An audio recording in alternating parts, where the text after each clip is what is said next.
So welcome to the Market Mentors podcast, Adam. Yeah, great to be here. Absolute pleasure. So before we get stuck into this one, I'd love to know what your relationship is with demand generation.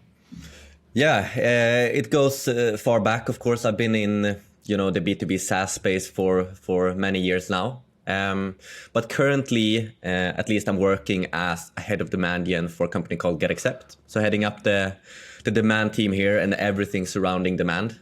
But I also have a demand community called Driving Demand. So I've been working with demand gen in a various, both in companies, but also driving kind of my own thing, which is a great thing because I think I learn a lot every day. Awesome. The perfect person to talk to then. So we're here to talk about some demand gen tactics that you've successfully executed. But for context, would you mind telling us a little bit about GetAccept, what GetAccept does, how marketing is structured, and the sort of general go-to-market strategy? Yeah, I think GetAccept is quite an interesting story. I joined 1.5 years ago or something like that. My CMO joined approximately 2-3 years ago, and at that time there were like 3 people in the marketing team, and now to date we're almost 30. So it's like a lot has happened at GetAccept, which is really cool from a marketing perspective to be in that kind of a situation. But we are more or less like a digital sales room, we call it. It's a very new category that we have created together with G2, where it's all about connecting buyers and sellers to close more deals, basically. But the funny thing about GetAccept, we have been around since 2015. We started out from the Y Combinator program in the US, but we have been in a million different categories, and we can talk about that later. We have been in like the e-signature category, the contract management, the proposal software, the sales engagement. We have never really found our space before. Yeah, so now we have kind of then created a new category. And there are a bunch of other companies that have entered that category as well, which is really cool because category creation is really fun and something I have never done before, at least. But yeah, and GetAccept when we started was if we talk about, go-to-market models, was a super sales-focused company. The first year or so was probably only outbound sales, which I think it is for many new startups. From that, we kind of entered more of a marketing model where we became a lot more people in the marketing team, focused more on our inbound motion, trying to build up that. And then eventually we became more of a product-led company where it has been more about trying to get people to feel the value of the product and then take it further. And now I would say we're somewhere back in between the marketing and product led. So yeah, it's a really exciting time to be working here when it's such a huge. I think that was the big purpose why I joined GetAccept, because it was obvious that the company understood marketing and the importance of driving brand to also create that demand. And that's a hell of a journey by the sound of it. If you're thinking about all the noise that gets sort of on the social channels these days, it sounds like you guys have been through it. So it's an amazing sort of story from the company side. So tactic 1 then, and there's a fair bit of noise about this one at the moment, but it's moving from a sort of lead gen model to a demand gen model then. First of all, how did that sort of transition come about for you? And secondly, what advice would you give to anyone moving focus from lead gen to demand gen? Yeah. I think when I started at GetAccept, they were already certainly doing some parts more demand gen focused, but some of them were still, I would say, a bit more in terms of acquiring leads, right? So the first thing they all actually, before I joined, they had already like ungated all their content and all of things like that. So that was great for me, obviously. But one of the first things I did that I think has been like incremental to our success and our demand programs here, I think was to start looking at the funnel from like a demand gen perspective. So looking at our sales or marketing funnel, whatever you call it, from all the way from lead, deal, pipeline, ARR, and actually splitting that up into what we call high intent. So where someone have actually raised their hand and said they're ready to talk to sales, and then make one funnel for that and make one funnel for everything else. And for us, that was, free accounts, webinars, maybe events and so on. And when we did that, it was so clear that most of the ARR was coming out from the high intent funnel, but most of the inbounds were coming into the low intent funnel, if you say. It was such a clear misalignment in where we put our efforts and where we, pushed our activities, and the ARR was coming out from somewhere completely different. So I think that was most important exercise to do to really get the buy-in from both the management, but also the company in general to like, okay, maybe we need to focus differently here. So that was for sure. And that is a super easy exercise I think everyone can do at their company. Like how much is actually coming into your high intent funnel and how much are coming into the more low intent funnel. Because I think many companies have a similar story. Yeah, you hear about a lot of companies paying a lot on Google ads and paid social ads, getting people to download content, fill out forms that never ever become a customer. So I guess that's what you're talking about there, really. You're talking about, okay, well, whichever way they sort of come to us, do they actually end up being a paying customer, which is ultimately what you want. And then you can sort of focus the efforts there. So Chris Walker talks a lot about this, doesn't he? Yeah, absolutely. And I think one of the biggest issues that I see, I did a poll for a couple of months ago where I asked, marketers how much money they spent on search versus social as an example, because often we view paid search or Google or Bing or all of those, we see that as more of a capture demand tactic where we are trying to harness the existing demand and try to get them to take action. And then we have the more social part where we're actually trying to build our brand and build that demand. And most companies in that kind of poll answer that they put like 80-90% plus into this capture part and then very little budget into the more social, the brand part. And I think that says so much as well. We're so eager to put money into where we can, see revenue coming out from the other end. But maybe the case is, maybe they heard about us from the first time somewhere else. Maybe they saw us in a social ad and then they decided to Google for our name, right? So I think that's such an important distinction to make. Yeah, and it's a mindset shift, isn't it, as well? Yeah. Because you've got CEOs and leadership teams who are so used to seeing MQLs, SQL, seeing that funnel sort of working through. They feel a little bit more comfortable with that rather than you thinking about, let's just pay stuff, not gate it. Let's get it in front of our audience and let's start to build awareness of who we are as a business so that at some point in that journey, their journey of maybe thinking about a solution like ours, when they think, actually, I need it, they're thinking of GetAccept rather than doing a Google search and then getting a list of 6 different companies and then sort of pitching them against each other. So it makes a lot of sense. Yeah, Sorry, go on. Yeah, and I would say that is one of the more strategic shifts that we have made at GetAccept. Is like moving away, because we were really heavy on the paid search part before, moving away a bit from that and getting into the more, how can we build our brand on social, and then eventually that will end up in search, especially budget-wise. And we are actually doing quite an interesting test right now in one of our markets, like cutting paid search completely just to see if it matters, right? I've been wanting to do that for so many years, and finally I was allowed to. So I'm really excited to see, because I really believe that a lot of, the revenue that comes through paid search will come in anyways. We are seeing organically, right? And it will be really fun to see the results. You'll have to come back on and tell us about them. That sounds for really sure. Interesting. I'm hoping it will, confirm my hypothesis and not... Indeed. And what sort of metrics are you tracking now then? Now you've kind of shifted that sort of model a bit. Yeah, obviously we still have, MQLs in the mix. Like it's a good sign. It's a good early indicator of something coming in, right? But we obsess more over high intent MQLs, obviously. So MQLs coming from people that have raised their hand, either a demo request or a contact form. Then we look into deals. So of those, how many, what are the percentages that we have actually created our first meeting towards? And from those meetings, how much is the pipeline worth? That is maybe the most accurate way we can forecast how much revenue will be closed down the line. We have an approximate sales cycle of, 1 month or so, give or take. So then we can if we have a pipeline built up this month, we should, and we are usually closing, say 40-50%, then we should see this in the coming month. So I think that is pretty powerful.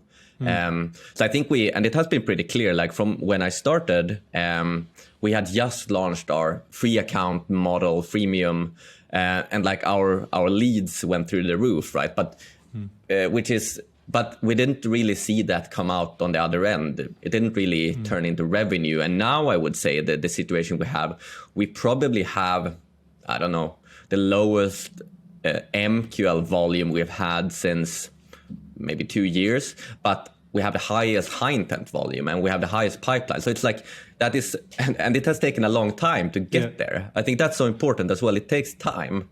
And it has not all been rainbows and sunshine, but now we're finally getting there. I can imagine. Now, you talked about this earlier, and I've done a little bit of research into sort of GetAccept myself. But when you look at elements of your solution, like you were saying, it does sit in a very, very competitive category. Yeah. So it's interesting that sort of G2 created a new category for you, and this sort of leads on to sort of tactic 2, which is category creation. How did that come about for you guys? What benefits does it give you, and how could other marketers do the same?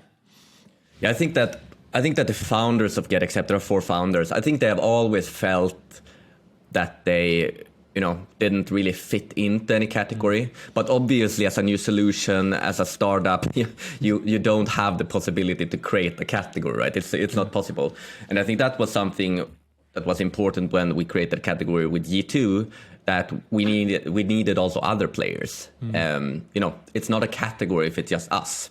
And now we are a bunch of different players battling it out together. And I think that's so important with category creation. It's like, I think the best way to grow a category is through having a lot of competitors. It will, if we were on our own, it would be impossible to build that category almost. It would take so much time, money, effort. But if we are, if bigger brands, already existing bigger brands, are stepping into the space, that's a way to really hockey stack that category creation. So I would say, for us now, obviously our category has kind of always been the same. We have been talking about, digital sales rooms and things like that before, but it hasn't had any substance in the way that people haven't really understood it.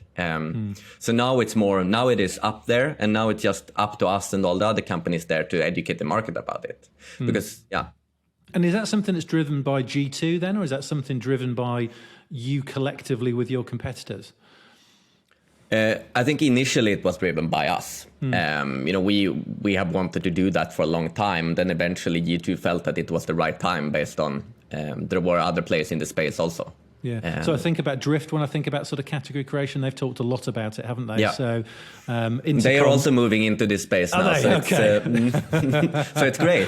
Yeah, no, indeed. Well, to have them along, there's some competition, that's for sure. So cool. What about, tactic 3 then is account-based marketing. And you talked a little bit about earlier your sales model, sales-driven, product-led, and now a sort of mix of both. And this is a sort of common theme for a lot of SaaS businesses. They start selling to sort of SMBs, they raise some money, and then they want to move more into that sort of mid-market or enterprise space. How have you sort of moved into ABM? What's your journey been like, and how is it sort of working for you as you sort of sell into those bigger companies? Yeah, I would say we are still pretty new doing ABM, but we have done a few iterations now learning.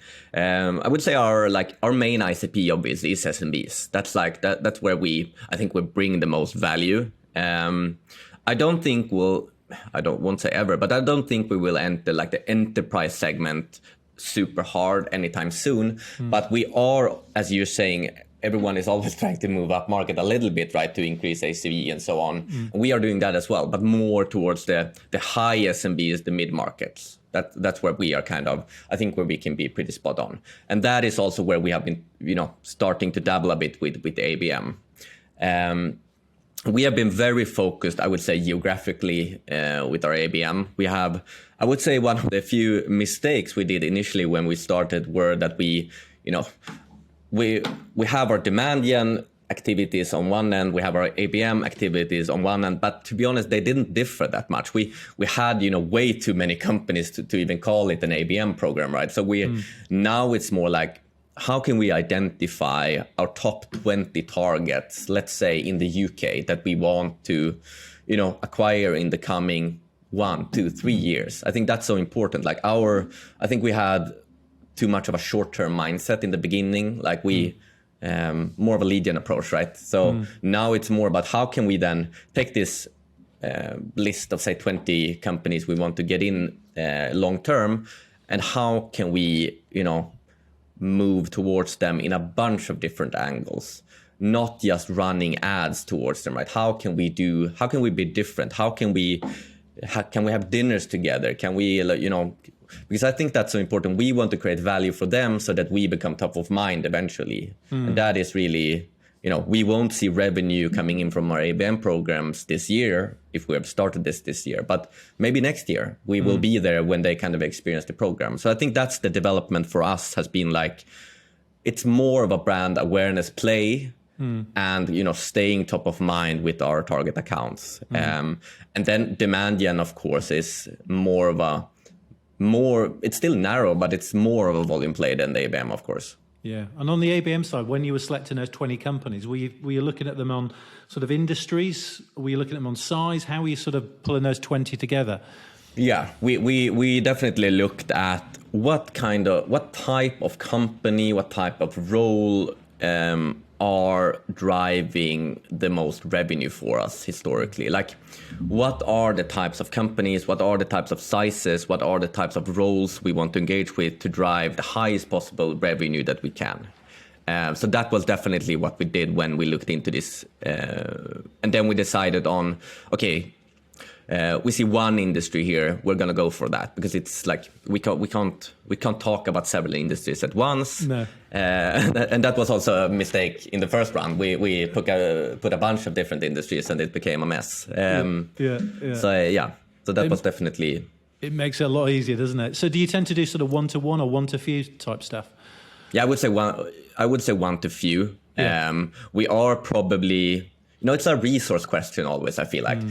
I would ideally like to do it more one-to-one, because then it would be more targeted, and then it would be more, making specific physical sendouts to a specific company with things, they could get engaged with. I know those are the things we would like to do more, but it's always a resource question, of course. It always is. And do you tend to get your demand gen people to do both then, or do you tend to hire people into ABM specific roles?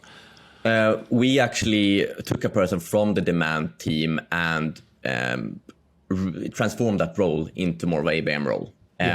So still in the demand team, but more focusing on these, singular efforts. Yeah, perfect. Makes sense. Okay, great. So the next tactic then is community building. It's something that you touched on earlier, something you've successfully implemented. Now, I guess this isn't for every business out there, but how did that come about for you? Because community building is quite unique and quite specific. And what does that allow you to do then from building this community? Yeah, I can talk about it from two different perspectives, like how we do it at GetAccept, and then I can also talk about like my experience from building my own marketing community, because I think it's, I did it mostly to learn and then to use it at GetAccept. That was my like initial, and I really think something I've learned is like, is how important it is to find your like niche, because there are so many communities out there, especially in the sales and marketing space, right? So there are many huge ones. I think, only just a couple of years ago, there were very few communities, but few that were super large, the Pavilion, Revgenius, all of those. And now we're seeing more niche communities coming out, like geographically niched, but also topic niched. That's why I created, obviously, a demand gen community for Europe, so for B2B marketers, because I felt that it didn't exist. It was mostly like US-based, US-focused, US-centric, as it tend to be, right? So I think that's what we will see popping up a lot more. And I think especially companies coming out from Europe, I think that is very relevant to like, okay, we want to start a sales community. Maybe we don't focus on the world at once. Maybe we start in our first geographical or biggest market, because it's easier to build an audience there. And something I've also noticed in this marketing community I'm running is like, we are approximately, 450, 500 members now, but there are so many, and we can, Chris Walker talks about this dark social a lot, of course, but there are so many recommendations of tools and so many recommendations of things that will never end up in any attribution software or anything, but they probably have a big effect on people's minds and what they eventually go with. Trust. Yeah, it's trust from your peers in a private network. I feel that is so powerful. And that is also maybe a harder thing when you build a community as a company. I think it's harder to build a trust as a company than if you're an individual person, because I'm just a demand marketer as they are. I'm just, so I think that's going to grow a lot, like niche communities from individuals. I think that is really, And how does GetAccept use their community then? Yeah, I would say it's a lot of it has to do with, of course, engaging. Our audience is mainly, sales leaders, and our users are mainly, account executives. So obviously we want to engage with our audience as much as possible. We don't actually have we don't have a Slack community or anything like that. It's more trying to be where our audience is in already existing communities, I would say. Sales confidence is an excellent example in the UK, as an example, where we are a big part of that. It's like an event-driven community for salespeople. So we're more trying to be part of communities we're trying to empower our employees to be part of those communities, because it's like we as a company, we can't be part and then we need to have our experts, like our salespeople, they need to be part of it because they want to, not because GetAccept wants to. And I think that's important also. And it's powerful because then they can talk about actually their jobs and people can relate to them, and how they ultimately then use lots of different solutions, but including GetAccept solutions. So it kind of makes sense. So okay, cool then. And a lot of the time when we think about sort of growth generally, and we're obviously here to talk about these sort of demand gen tactics, we think about all these sort of stuff around strategies, tactics, playbooks, tools. The kind of list goes on really, but none of this would be possible without a great team in place. And as you touched on right at the start, the marketing team at GetAccept has exploded over the last few years. So this is the last tactic, I guess, is building a great marketing team.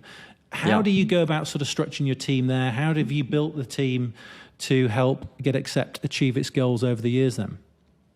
Yeah, I think GetAccept is an interesting journey. Of course, we are almost 30 people now, so we are a bunch of different sub-teams. I lead the demand team in Europe, where we're, obviously our OKRs, our KPIs are always to drive as much revenue and drive as much growth as possible. And in my team, we have people responsible for paid search, paid social, ABM, as I told you before, but also certain regional markets where we want to focus a bit extra. France, as an example, where we really feel like we want to grow as much as possible. That is one team. We have our own demand team in the US. We have divided them because there are very different markets in a way, and the US is also insanely competitive. So we have divided those in that way. We'll see if that keeps on forever, but right now that's how it is.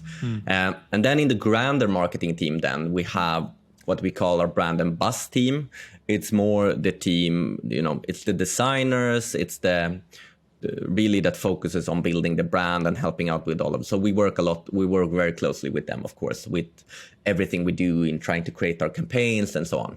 We have a content team, same there. We work extremely close, content, brand, and demand. It's one sort of clockwork really to create campaigns, obviously. We have a web team that handles everything surrounding the web, everything surrounding marketing ops, making sure that's all set. We also have, I would say that's the newest team that we have, is the product marketing team, which has grown a lot recently, which I think is super important, because that's really, making sure that we are aligned with where our product are going. So I think that's where we'll see the biggest development for us in the coming months or years. Then we also have a partner marketing team. Working with, because we integrate with all of the big CRMs, right? So our biggest partners are obviously like Salesforce and HubSpot and all of those, because that's where a lot of our customers come from. So it's super important for us to have good relationships with them and so on. Awesome. And there are so many companies hiring product marketers at the moment. So I think it's it's the kind of the new sort of, not the new thing, but do you know what I mean? A lot of companies are starting to understand the value of product marketers. You touched on a little bit there. I mean, what sort of value are you seeing from sort of hiring them specifically? Because they get a lot more orientated on the sort of voice of the customer, don't they? So it's going to trickle through into the sort of impact of the stuff that you're perhaps creating.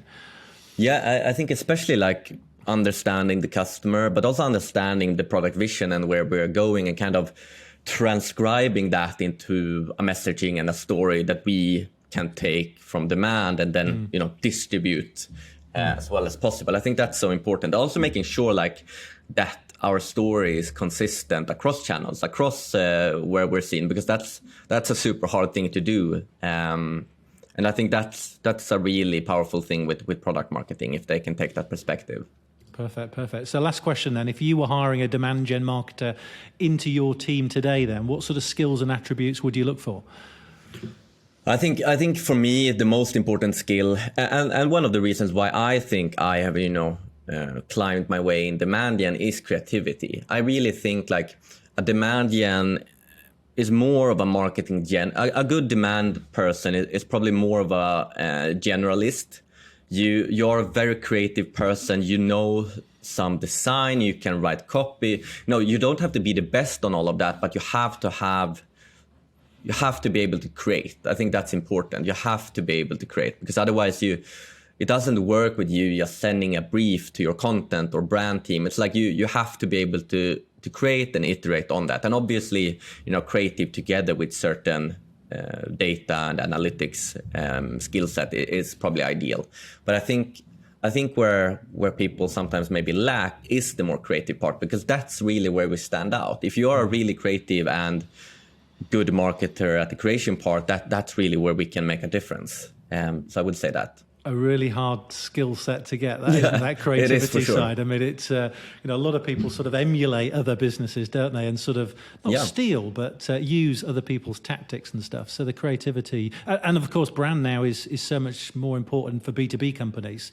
Yeah, exactly. Than it was years back. So that creativity angle makes total sense. Look, Adam, it's been fantastic talking to you. GetAccept sound like they've been on an amazing journey.